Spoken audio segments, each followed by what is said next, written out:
aguardando aqui agora a Ana Karina entrar para que a gente possa dar início à nossa live. Para quem está chegando agora, então, nós vamos fazer uma apresentação, uma live hoje sobre cuidados paliativos e o conhecimento específico aí da área de análise de comportamento e as contribuições. Estamos só aguardando aqui a Ana Karina entrar para que a gente possa fazer uma apresentação dela e com isso dar início, né? Ana Karina, que maravilha, você já está aqui. Já acenei para você.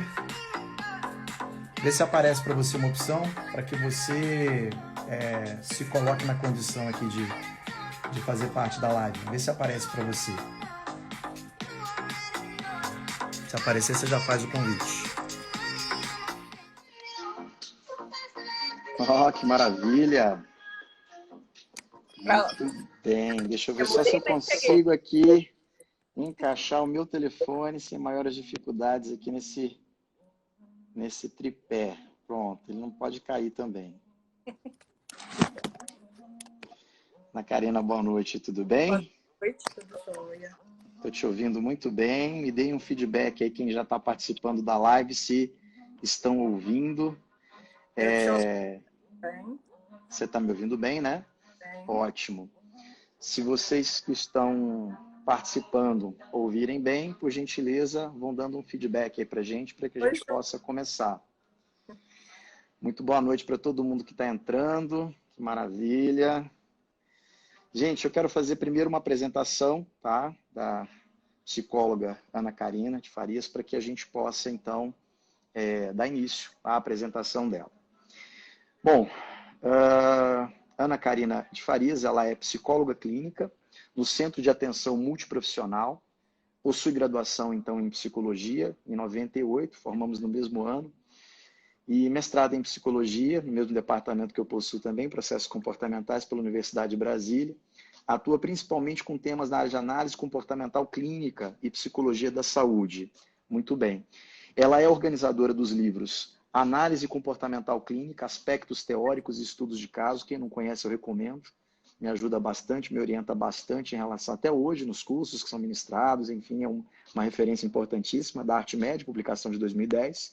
E Ciências da Saúde, o trabalho de equipes multiprofissionais em diferentes contextos, Juruá 2019. E ela é co-organizadora de Skinner Vai ao Cinema, da EZTEC 2007, reeditado em 2014 pelo Instituto Alden 4 do Márcio Borges Modeiros. Márcio Borges, e eu sempre tem essa coisa da mistura que se faz, né? Do Guto com ele. Mas o Márcio Borges, pronto, vamos ficar por aí. E o Skinner Vai ao Cinema, volume 2, 2014, Instituto Alden 4 também. Skinner Vai ao Cinema, volume 3, 2016, também do Instituto Alden 4. E Teoria e Formulação de Casos em Análise Comportamental Clínica, uma publicação mais recente, Arte Média 2018, também importantíssima contribuição da Ana Karina para a área.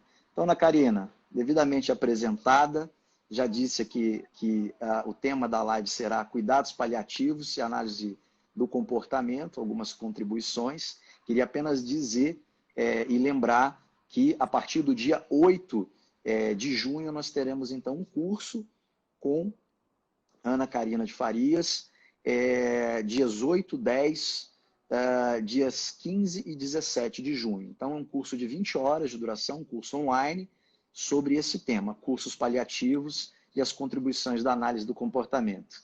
Então, Ana Karina, agora fica à vontade para você fazer a sua apresentação. O Fred aí puxando saco. Disse até que você tá com cara de jovem, ó. Eu tô lendo do Fábio assim, Fred. O Fred é uma figura, né?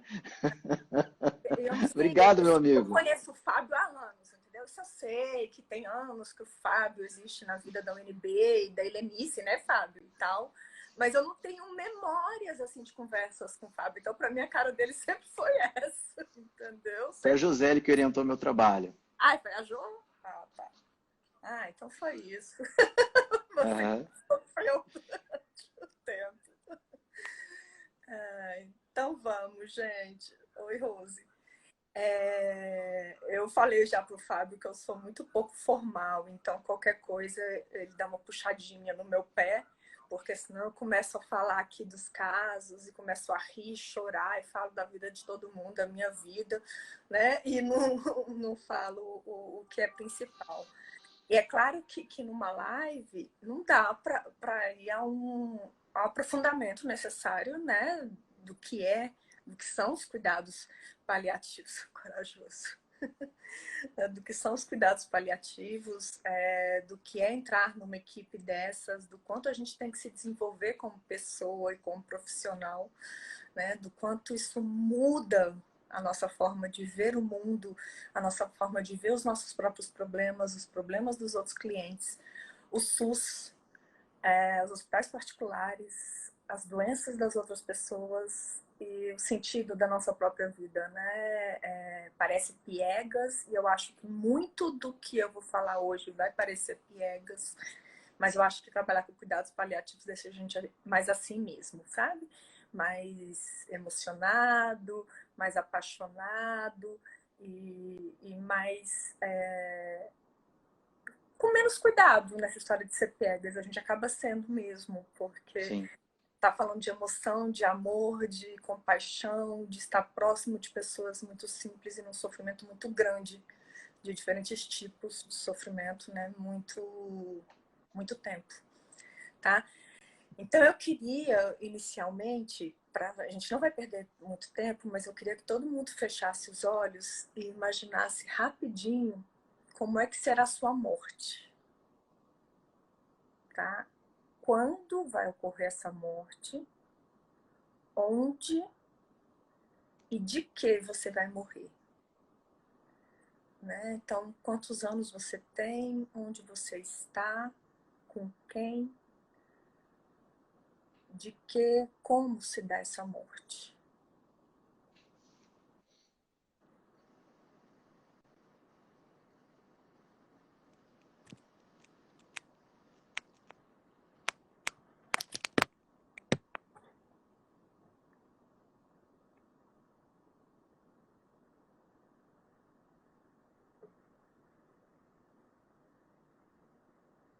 Vamos voltando, então.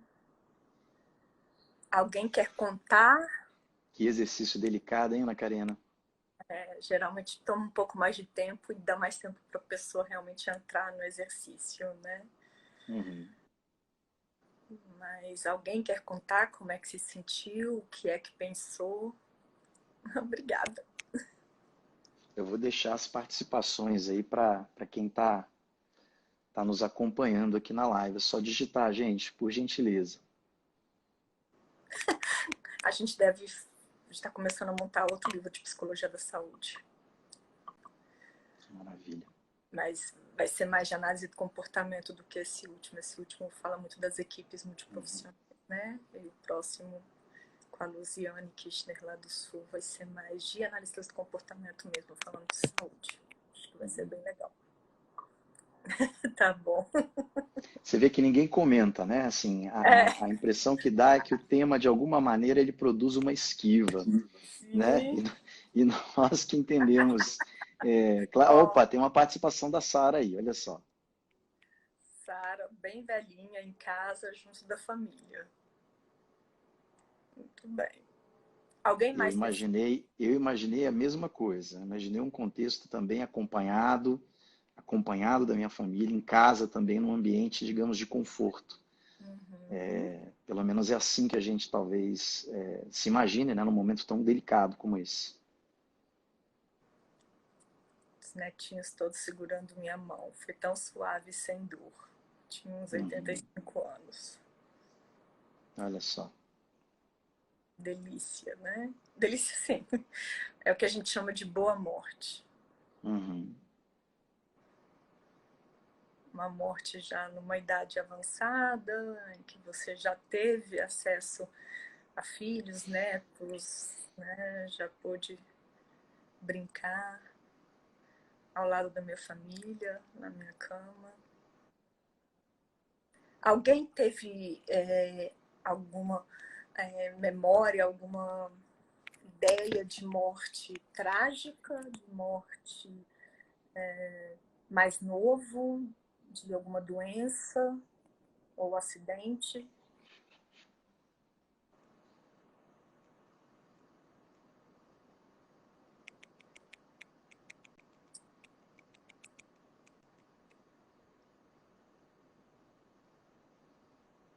Tati também pensou numa boa morte.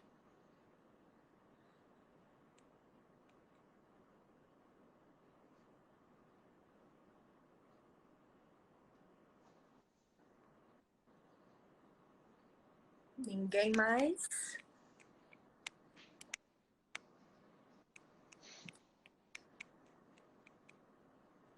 Ju também, boa morte.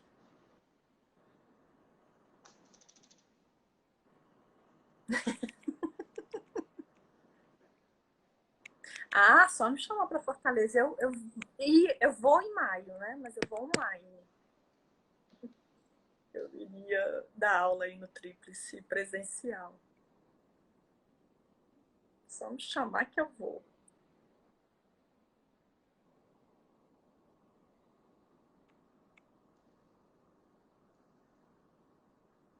Então tá, se alguém quiser depois contar um outro tipo de... Opa! um outro tipo de morte, né? Mas geralmente quando a gente faz essa... Obrigada, Márcia. Quando a gente faz essas perguntas em palestras, a primeira reação é que o Fábio disse, né? Se esquivar, as pessoas olham para o outro lado, começam a procurar caneta no chão, a mexer no celular. Aí eu brinco, né? Lá do palco, ei, fecha os olhos, não sei o quê, né? Falo baixinho assim, só para a pessoa. Mas você vê uma esquiva forte de falar disso. Poucas pessoas têm facilidade. É claro que, como tudo na vida, varia de pessoa para pessoa, né? Mas poucas pessoas têm facilidade de falar disso.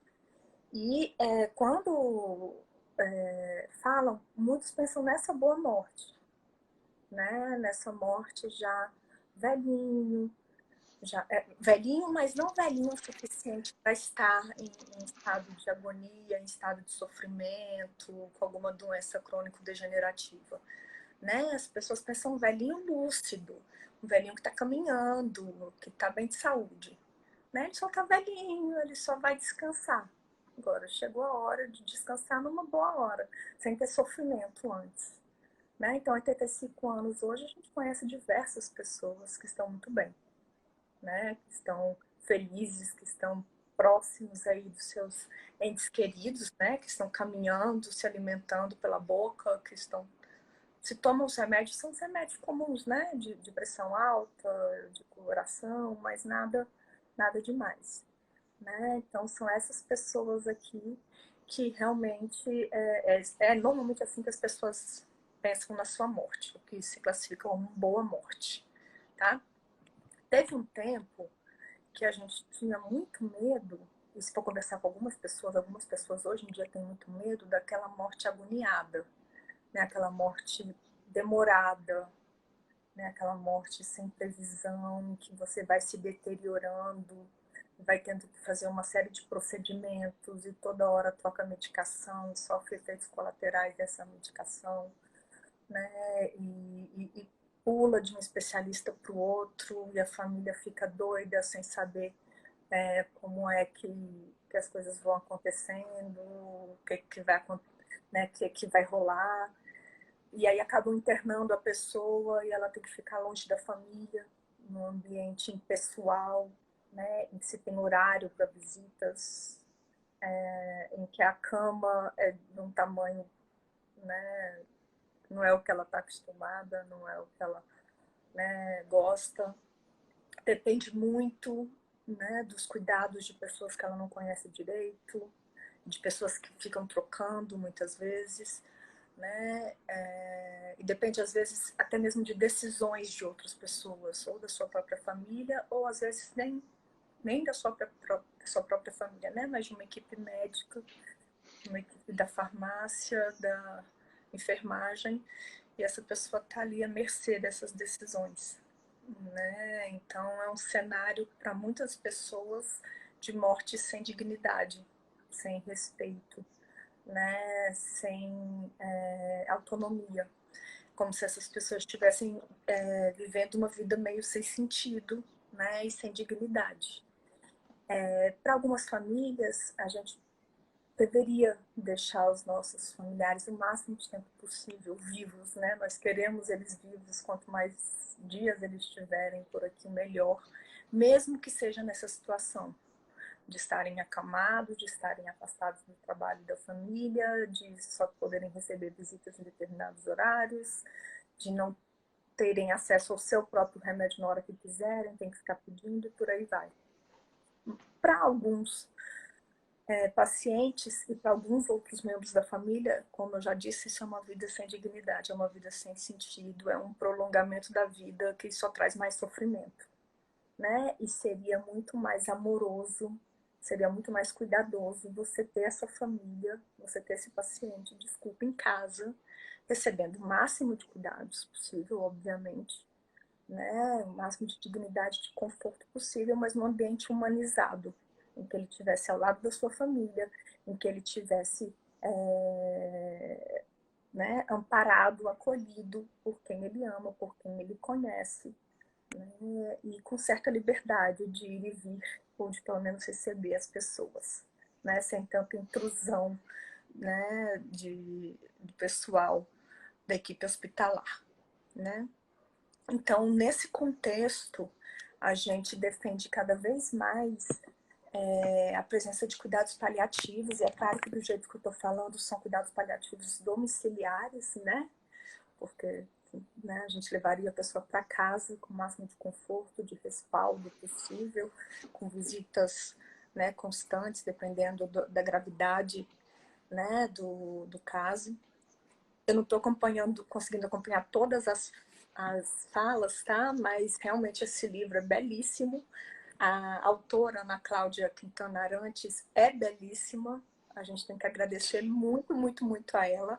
É uma geriatra paulista, tem um mestrado, eu acho, em psicologia.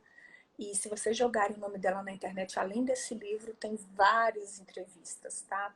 Tem várias mensagens pequenas, né? Tem um TED que deu origem a esse livro. E é encantadora a forma como ela fala e como ela defende a vida dos idosos e como ela defende a vida das pessoas que precisam de cuidados paliativos. Ela está sendo, E uma acho, bagagem, né, Ana? Fantástica que ela tem. Uma fantástica, experiência. né? E assim, como ela defende a vida, o cuidado, o acolhimento, né? O quanto é sensível para falar de um assunto tão doloroso, tão complexo. O quanto ela cutuca a gente, né? A gente que acha que é tão empático, que é tão cuidadoso, e ela vai lá, você tem certeza que você é? Tem certeza que está fazendo da forma certa e você, porra, levei um beliscão aqui agora, vou ter que repensar meu jeito de agir, né? Pessoal, profissionalmente. Ela é incrível, então procurem, né? Pelo livro. Lançou um livro novo agora, acho que Histórias Lindas de Viver, algo assim, tá? Que eu ainda não li. Mas a Ana Cláudia Quintana Arantes é fonte de muito aprendizado em cuidados paliativos e acho que de forma geral. Porque o que ela fala, dá para falar para o seu cliente que não está em cuidados paliativos, que não recebeu um diagnóstico difícil, mas que precisa repensar o sentido da vida, né? Que precisa repensar se está indo no caminho que gostaria de ir, né? Se está de acordo com seus valores, né? Usando os termos da ACT. Né? Se está vivendo de acordo com o que se propôs a viver, ou o que eu gosto de falar muito com alguns clientes é: se você estiver lá com seus 90 anos, lúcido, saudável, tudo bem, mas se você estiver deitadinho lendo um livro, mas você sabe que já não vai, né? Tá assim, tempo demais de vida. O que você acha, né? Você quer olhar para trás e falar assim: ah, eu dei conta, eu fiz, né? Valeu a pena. Não deu para fazer tudo não, mas né, eu fui no caminho certo. Muita gente não sabe responder, né? Então, nós mesmos psicólogos muitas vezes pensamos que sabemos responder, né? Que sabemos o nosso sentido de vida, ou significado, ou propósito, ou valor da nossa vida. Quando a gente para pensar, a gente, eita, não sei, né? Então, o que eu comentei numa live que eu fiz ontem sobre a Covid, né, 19, é que muita gente está tendo agora essa oportunidade meio que forçada a pensar nesse sentido, né? A pena é o com os filhos, tem, tanto naquele trabalho, aguentando tanto desaforo daquele chefe, ganhando tão mal, ou valorizando tanto dinheiro, frente a outras coisas, né? Sendo que a qualquer momento pode acontecer uma crise mundial e levar tudo que eu tenho, ou todo mundo que eu tenho, ou a mim mesmo, né? Então, algumas pessoas estão aproveitando esse momento para fazer essa reflexão que não é fácil, né? Que muitas vezes precisa de ajuda profissional, né? E nós psicólogos temos que estar preparados para lidar com isso, tá? Do mesmo jeito, então, quando uma pessoa recebe lá do seu oncologista, né, o diagnóstico de um câncer em estágio avançado, provavelmente sem possibilidade de cura, né, essa pessoa pensa que não há mais nada a fazer por ela, né? E ela entende que quando alguém comenta cuidados paliativos, está confirmado, não há mais nada a se fazer. Né? O que a gente precisa ensinar para as pessoas é que tem muito a se fazer, né? Tem muito a se fazer mesmo. Então, quando eu entro em contato com o diagnóstico de uma doença difícil, curável ou incurável, ou quando eu estou envelhecendo, ou quando eu estou no meio de uma pandemia, ou quando alguém que eu amo muito, né, está numa dessas situações, eu posso achar que não há nada a ser feito. Isso, né, como a Rose escreveu aí, já falando de antes, né, mas vou aproveitar para agora, é uma reflexão cheia de ansiedade. Né? Eu acho que eu vou me perder, eu acho que eu vou perder tudo que eu fiz até hoje, eu acho que eu vou perder a pessoa, né, que está morrendo, que está doente. E o que a gente precisa ver é que cuidar é sempre possível. Né? E a Cecily Saunders, uma enfermeira que deu origem aos cuidados paliativos na década de 60, né? Vale a pena procurar por ela também. Qualquer coisa depois eu coloco alguma bibliografia aí. Mas ela junto com a psiquiatra, né, Elizabeth Kubler-Ross, são os dois grandes nomes lá da década de 60, do início dos cuidados paliativos. E a Saunders diz, né, o sofrimento só é impossível se não for curado, se não for cuidado. Né? Então, assim, sofrer nós sofremos, né? Mas se alguém estiver cuidando, esse sofrimento ganha um jeito todo diferente de ser, um significado todo diferente. A gente consegue viver apesar desse sofrimento, a gente consegue ressignificá-lo, né? Isso, ela escreveu que você é importante porque você é você. Então, que nós profissionais temos que levar em consideração que você é você e que temos que te tratar como um indivíduo complexo, né? Inteiro, total. Né? E isso tem tudo a ver com a definição de cuidados paliativos, né? Eu vou dar uma colada aqui numa definição porque eu acho ela muito legal e ela é grandinha. Tá? OMS? Oi? OMS? As meninas, a Flávia Fonseca e a Lorena Neri, combinaram a definição da OMS e do INCA, né, no texto delas. Então fala tudo que cuidados paliativos são definidos pelo Ministério da Saúde como atenção total e ativa, ou seja, eu tenho que ver o ser como um ser integral, eu tenho que vê-lo não só como a doença, mas como todos os órgãos dele estão funcionando em conjunto. E é ativo no sentido de que a equipe vai atrás do que pode estar acontecendo, do que pode vir a acontecer com esse indivíduo, tendo os conhecimentos acerca dessa doença, do que ela costuma produzir, do que o tratamento dela costuma produzir.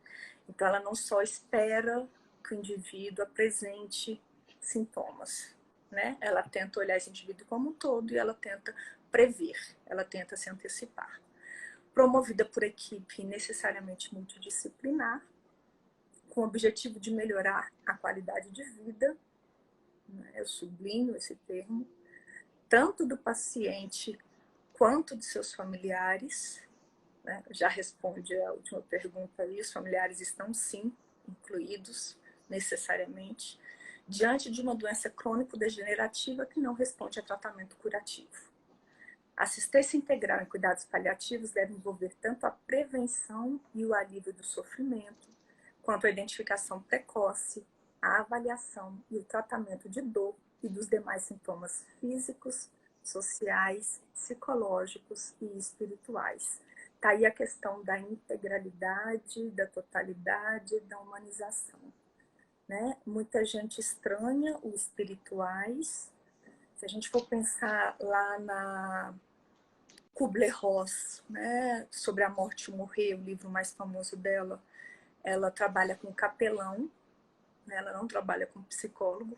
O capelão é uma pessoa, não necessariamente um pastor ou um padre, mas uma pessoa que fez um curso de capelania e que vai lidar com essas questões que dizem respeito ao sentido da vida, né? Ao porquê comigo, porquê agora, porquê desse jeito, para onde eu vou, né? Por que eu estive aqui?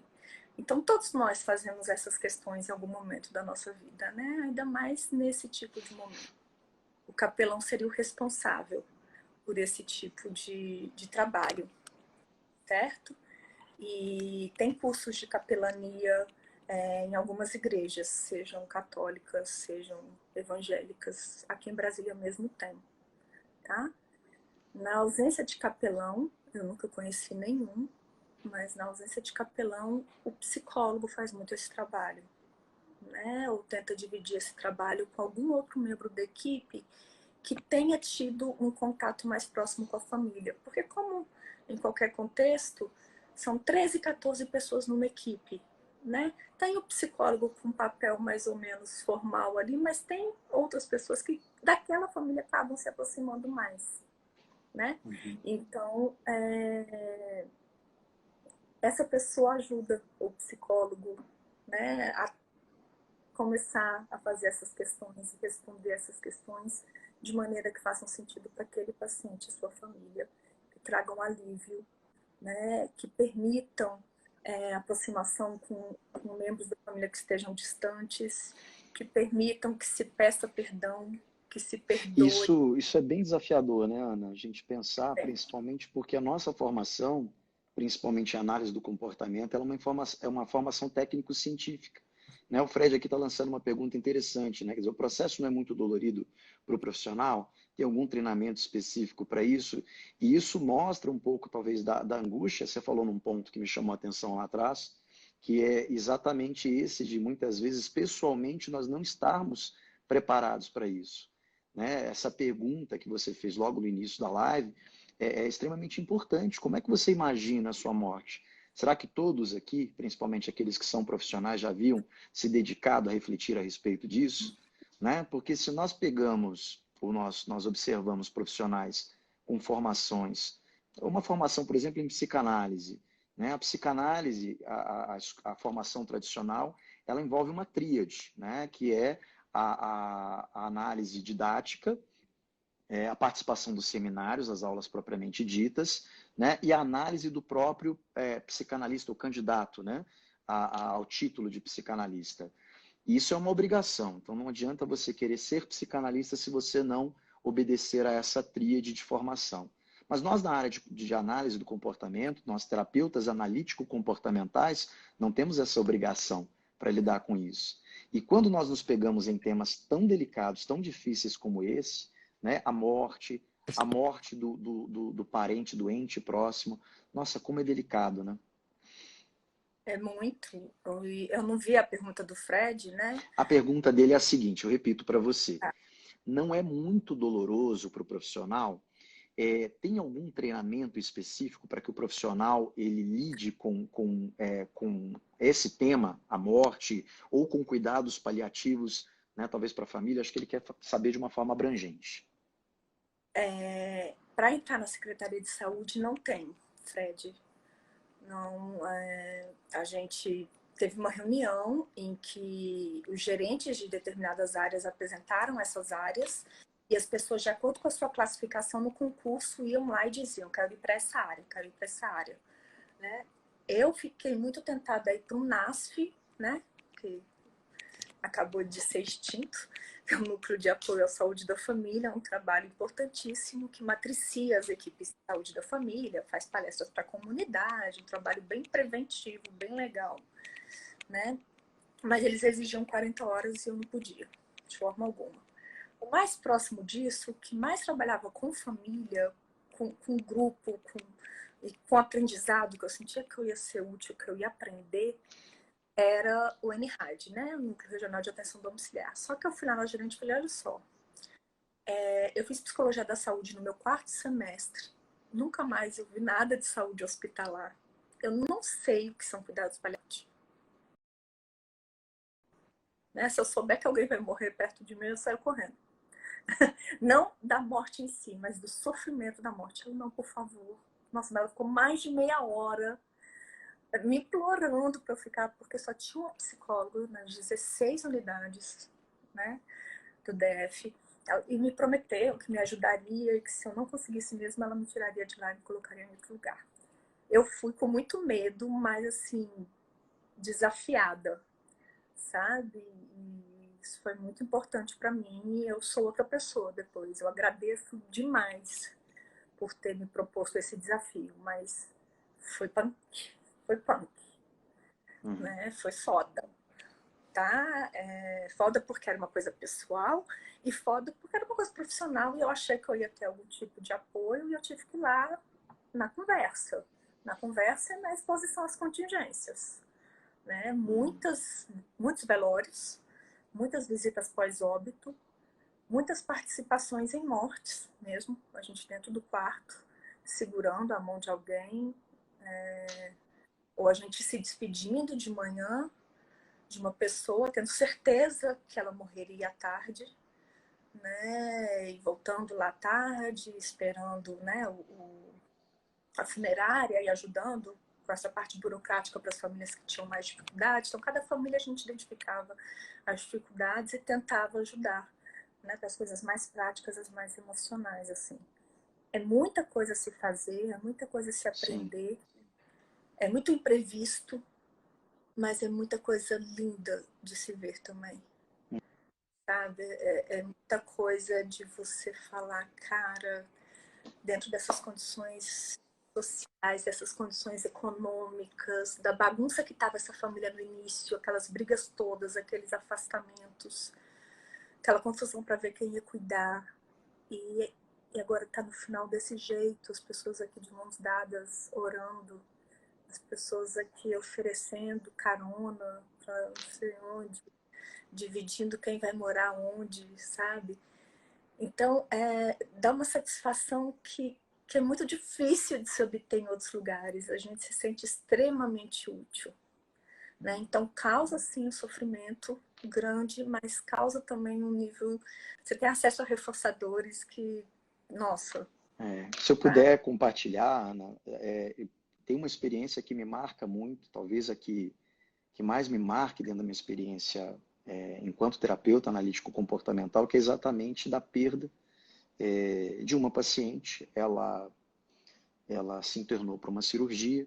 Eu estive no primeiro dia de internação, estive com ela no hospital, no momento em que ela deu entrada, acompanhei até o quarto, e foi no entendimento dela, palavras dela, assim, muito importante que, para além da família, ela tivesse um profissional que já acompanhava há algum tempo e que, com quem ela sentia ela tinha um vínculo e com quem ela sentia uma confiança para orientar em relação a algumas questões de ordem prática, até eu diria, porque a gente acaba se envolvendo de alguma maneira nessas situações com toda a família, né? A gente deixa de ser terapeuta do indivíduo e acaba atendendo marido, filhos e de alguma maneira todo mundo.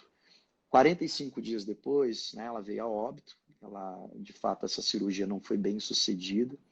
E lá eu estava novamente. Estive também no meio do processo algumas vezes, mas estive no último dia, o dia que ela efetivamente faleceu. Fui acionado pela família. E uma coisa que eu percebi, assim, nós já estávamos lá umas 3 horas, talvez, alguns há mais tempo no hospital, e iam chegando mais pessoas. Ela era uma pessoa muito benquista, e num determinado momento eu me toquei que, assim, eu era o único que tinha, talvez, assim, serenidade para dizer, gente, vamos para casa. Amanhã será um dia difícil, um dia de velório, um dia em que todos vão, de certa maneira, ter uma última oportunidade ali de estar com ela, de se despedir, enfim, alguma coisa nesse sentido. E por mais que eu tivesse vamos dizer assim, o treinamento profissional para lidar com situações difíceis, aquilo para mim foi realmente assim, um momento de grande aprendizado, né? De tirar a chave da mão do esposo que estava transtornado, da chave do carro, entregar para o sobrinho, dizer, você vai levar seu tio para casa, de tomar algumas decisões, digamos assim, práticas ali, que provavelmente aqueles familiares não teriam, não tivessem essa habilidade para conduzir isso, pela falta da formação, pelo nível de impacto emocional. Se eu, enquanto profissional, estava emocionalmente impactado, quiçá a família, né? Então, em respeito à família, de uma certa maneira, aquilo foi feito, e eu vejo que é uma das experiências, certamente, que mais me marca, né? Eu não trabalho com cuidados paliativos, mas toda vez que nós lidamos com esse assunto, morte, ou até mesmo com o processo, né, de adoecimento do paciente que atendemos, é sempre muito, muito delicado. Nos traz a necessidade de recorrermos a algo que talvez é para além até mesmo da teoria, né? Que é cuidar da gente mesmo. Pronto, que bom que você falou isso, né? Porque tem que ter um nível de compaixão enorme, você tem que aprender a diferenciar empatia de compaixão. A Ana Cláudia faz isso muito bem. Acho que não dá tempo de fazer, mas eu falo para vocês procurarem. Foi uma hora que eu falei que eu levei um beliscão dela, que eu fiquei com raiva, porque eu me achava a pessoa mais empática e fodona do mundo da empatia. E aí ela falou, tem que ser empática, não. Tem que ser compassiva. Aí eu, eita ferro, me dei mal, né? E autocompaixão. Autocompaixão é muito difícil, né? A gente acha que tem que tá bem, né? Que tem que perder um paciente. A gente ficou lá mais de um ano com ele, com a família dele inteira. A gente usou o banheiro dele, a gente tomou café da manhã com eles. Aí ele morre, né? A gente fala assim, não, então amanhã lá no velório a gente se vê, tchau. Não é assim. Né? Claro que não é assim. A gente vai cheio de lembranças, cheio de preocupações com os que ficaram, né? Cheio de coisas pensando para dizer ou não dizer, né? Que às vezes a gente acha que vai dizer horrores de coisas, a gente simplesmente dá um olhar, dá um abraço né? E pronto, e aquilo você vê que é suficiente, que as pessoas confiam em você e que o fato de você aparecer na missa de sétimo dia ou de você aparecer no velório é para elas uma forma de carinho, de atenção, né? Muito, Eles se sentem muito gratos, né? Essa que é a verdade. É quase como se você estivesse fazendo algo muito além, né? E eu acho que nesse momento, eticamente, é o que nós devemos fazer. É o profissional que está ali, né? Não tem como a gente talvez dissociar uma coisa da outra, né? O lado humano, o lado da sensibilidade, o lado da empatia. Mas eu acho que isso é ético. Eu acho que é o mínimo que um profissional poderia fazer em respeito à pessoa, em respeito à família. E eles ficam realmente muito gratos. E isso é um laço que às vezes ficam por semanas, né? A gente conversando pessoalmente ou por telefone, até que a gente vê que aquela família realmente está dando conta de elaborar um luto. Que aí seria assunto para mais 2 lives, né? Como é que se elabora o luto, o que é o luto complicado, o Já que é o fica o luto convite, normal. né, Karina? Acho que até o curso a gente tem bastante tempo. A gente vai convidando essa turma toda aí. E eu acho que eu tenho certeza, é muito assunto mesmo, né? É muito assunto. Mas você me falou de um caso, eu vou tentar resumi-lo. Tem vários, né? Porque eu poderia escolher estilos diferentes. Mas tinha um senhor, ele... Uma gracinha, uma gracinha. E sempre que falavam, a gente vai na casa de fulano, quando eu entrei, né? Já era uma família que estava há muito tempo, a equipe tinha muito carinho. E falavam o nome de fulano, que podia tanto ser um nome de homem como de mulher, né? E eu acreditava que fulano era, então, paciente. Vou na casa de fulano, vou na casa de fulano, cheguei lá, fulano andando de um lado pro outro, nossa, mas fulano tá bem demais, né? Fulano tá tão bem, o que será que fulano tem? E peguei quietinha num canto assim, o prontuário, aí fulano, sexo masculino, aí eu fui procurar, era o marido, né? Era o marido, e também estava bem, né? Porque paciente oncológico incurável já é dessa internação domiciliar, mesmo que esteja fisicamente bem. E ele estava bem, podia viver muito tempo ainda. E ficou muito tempo conosco. Só que, de repente, deu uma queda. E a família, uma família grande, uma família muito unida, muito amorosa, né? Filhos, netos muito próximos. E de repente uma das filhas começou meio que a descompensar mesmo, a esposa também, ele não pode morrer, ele não pode morrer. E ele foi ficando muito triste com isso, né? Ele foi se apagando, assim, era outro olhar, era, né? Ele foi ficando mais deitadinho e mais enrugadinho. A gente perguntava se ele estava com dor e ele dizia: não essa dor, não essa dor. E ficava todo mundo: o que é isso? Não essa dor, né? E aí eu fui conversar com ele uma tarde, todo mundo foi embora para outra casa, eu fiquei com ele. E aí ele dizia: eu não posso morrer, minha filha, né? E eu falava: por que você acha que não? Eu ia conversando na medida, né? Não ia falando: você não vai morrer, não ia mentir para ele, não ia também dizer: ah, mas todos nós vamos morrer, não ia com essas frases feitas, porque, pelo amor de Deus, né? Eu só dava a chance para ele continuar a conversa. Eu não posso morrer porque o meu neto ainda não passou no vestibular e a mãe dele está preocupada. Eu não posso morrer porque a minha filha ainda não casou no civil, eu fico com medo desse rapaz enrolar ela. Eu não posso, né? Coisinhas que, né, davam para ser resolvidas rapidamente. E aí eu perguntei pelo neto, eu conheci o neto, um amor de menino, cheio de habilidades, sabe? Então era um cara que uma hora ele ia passar no vestibular, sim. A filha e o namorado, o noivo, né, muito próximos. O cara era um anjo, eles iam se casar, sim, né? E aí ele falando assim: eu não posso morrer porque eu não fiz nada da minha vida ainda, né? E ele, 88 anos, mais ou menos. Eu falei assim: não fez? Eu queria que você me contasse um tiquinho da sua vida, né? Se o senhor tiver paciência. Ele falou: tá, eu saí lá do sertão nordestino com tal idade, a família passava fome, a gente veio pra cá. Eu nunca roubei, minha filha. Sabe? Ele fazia: eu nunca roubei. Eu falei: eu acredito no senhor, né? Eu trabalhei com isso, trabalhei com aquilo, trabalhei com aquilo outro, criei meus 5 filhos, todos se formaram. E agora, aí fui falando de um por um, casado com não sei quem, com quantos filhos, casado com não sei quem, com não sei quem. Aí eu comprei essa casa era bem pequenininha, aí a gente aumentou, aí fez ano passado esse teto, ele tinha um teto dele que abria sozinho, e era né, aquilo para ele era o máximo, sabe? Botava para todo mundo: olha o que eu projetei, né? Eu me arrepio todinha. Porque são coisas simples, né? Mas que tinham um significado para ele, que saiu lá do Nordeste, não tinha o que comer, e aí ele chegar, e ele, né? Ele projetar aquilo, né? E ele tinha um armário de cozinha lotado, sabe? Era um armazém quase. Tudo assim, não sei quantos sacos de arroz, não sei quantos sacos de feijão. E aí, que meu pai nordestino também passou dificuldade, então eu sei o valor que tem, né? Aquele armário ali. E aí, uma hora ele parou, fechou assim a glote. Eu falei: ai, meu Deus, o que eu vou fazer agora, né? Aí respirou fundo e falou: minha filha, até que para quem veio de onde eu vim, eu fiz muita coisa.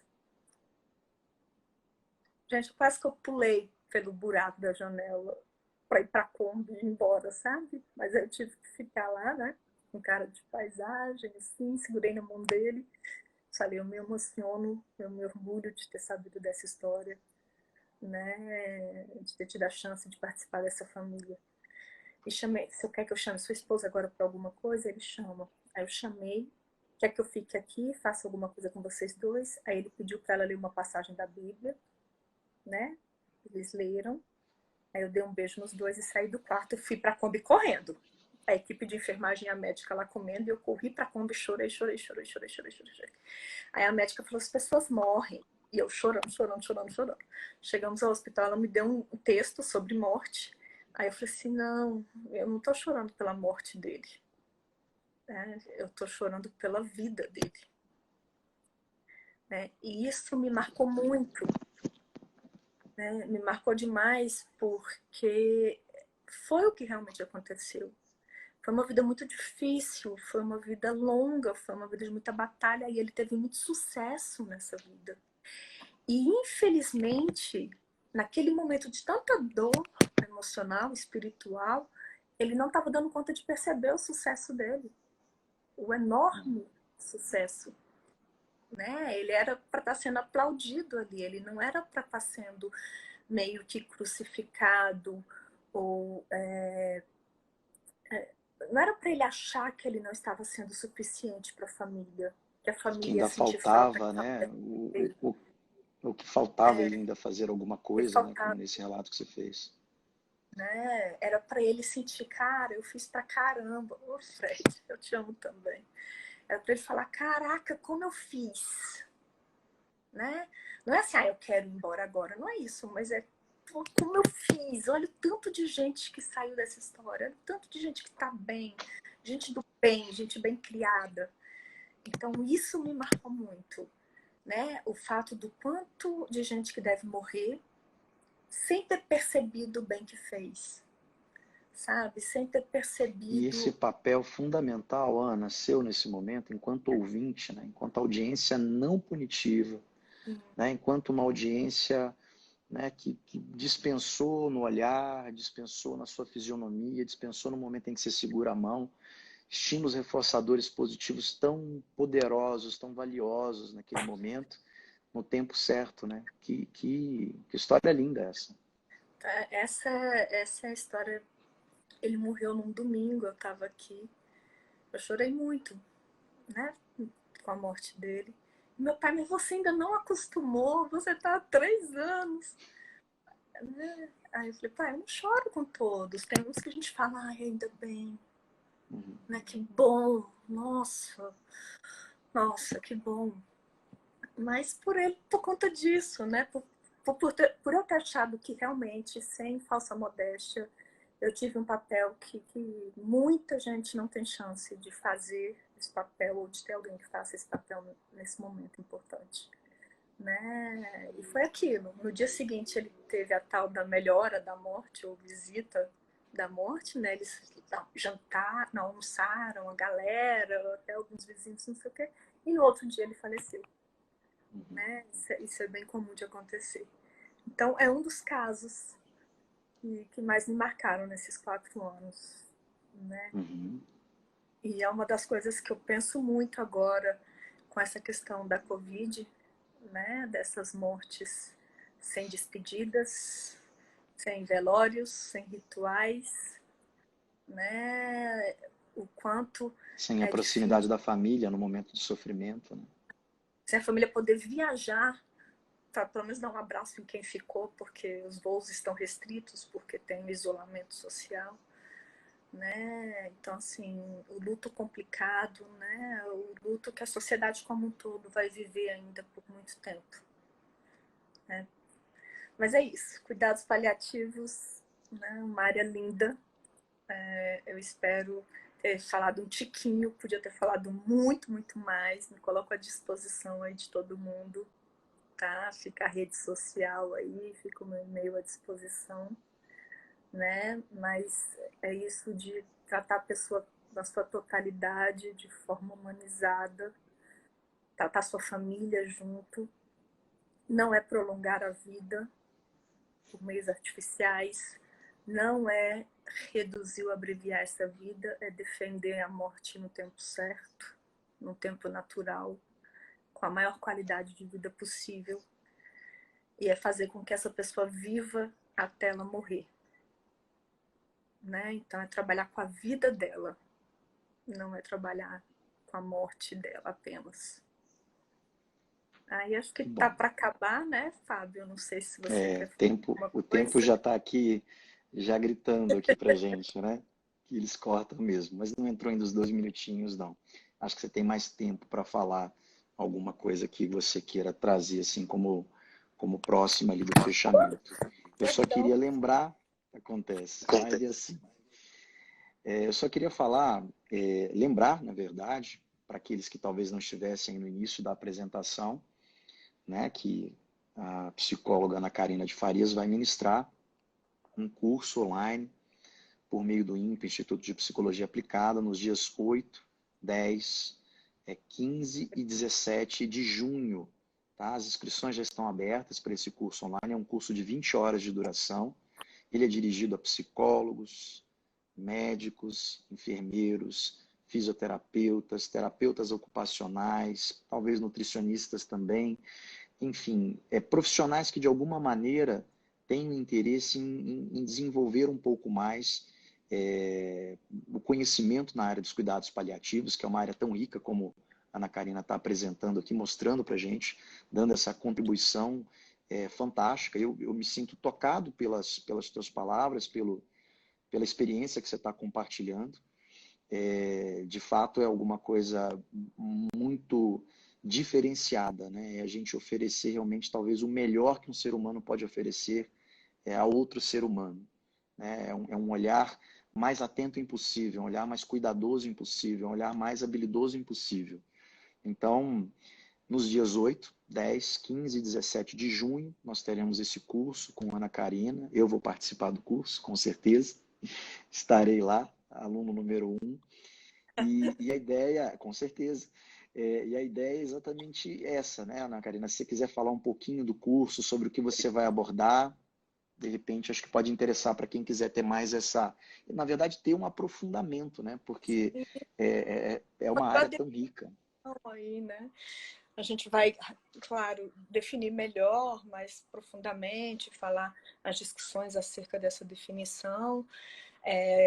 Quem faz parte dessa equipe multiprofissional, né? Que tipo de profissionais, qual o papel de cada um, como é que a gente pode se envolver no trabalho do outro, respeitando esse trabalho, mas também trabalhando de forma multi, porque senão não faz sentido, né?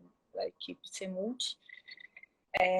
As diferentes tarefas, atividades que a gente pode se propor, em que a gente deve se aprofundar para estudar e para se melhorar como ser humano, para estar ali, né, bem, tão bem para conseguir ajudar, quanto bem para conseguir suportar, né, o sofrimento, a perda de pessoas que se tornam queridas. Né? Então, a gente vai falar isso tudo, vou falar de alguns casos, né, de algumas estratégias comportamentais, né, que podem ser usadas, que eu ensinei para a equipe, né, dei aula para a equipe, nossa, eu e a equipe, às vezes a gente pegava briga porque eles implicavam com os cuidadores e eu defendia os cuidadores por causa da história de vida de cada um e não sei o quê. Então, eu ensinei mesmo os termos comportamentais, ensinei como se observar as coisas, vamos modelar esse comportamento, vamos aqui por meio de regras, essas regras não estão claras, essas regras não estão não sei o quê. E aí a gente foi tentando tornar o trabalho o melhor possível ali, porque muita coisa a ser feita, cada família de um jeito, né? Cada paciente de um jeito. Então, nesse curso a gente vai tentar dar esses exemplos, né, de casos e de estratégias de trabalho com a equipe inteira, né, da minha experiência com esse trabalho. Mas uma coisa que eu realmente sou apaixonada, que eu sempre me emociono, estou aqui com o nariz todo, né, sei lá como é que se fala, mas me emocionei muito na hora de falar do paciente. Karina, nossa, assim, é tocante, né? É tocante ver você falar da forma como você fala, com essa paixão que é muito clara, assim, no seu tom de voz, na maneira como você relata. E eu realmente, assim, fico muito feliz que a gente tenha tido essa oportunidade. Acho que até, né, o início do curso, acho que seria importante a gente ter pelo menos mais uma live em que você pudesse falar um pouquinho mais a respeito, né, dessa tua bagagem, dessa tua experiência. As pessoas que estiverem interessadas em se inscrever no curso, as inscrições, como disse, já estão abertas na página do INPA, impaonline.com.br. E seria muito importante, né? Eu acho que a gente entender um pouco mais enquanto profissionais e ter essa habilidade para lidar. Porque, veja, eu que não atuo especificamente na área, lido eventualmente com o tema, né? E é tão importante a gente ter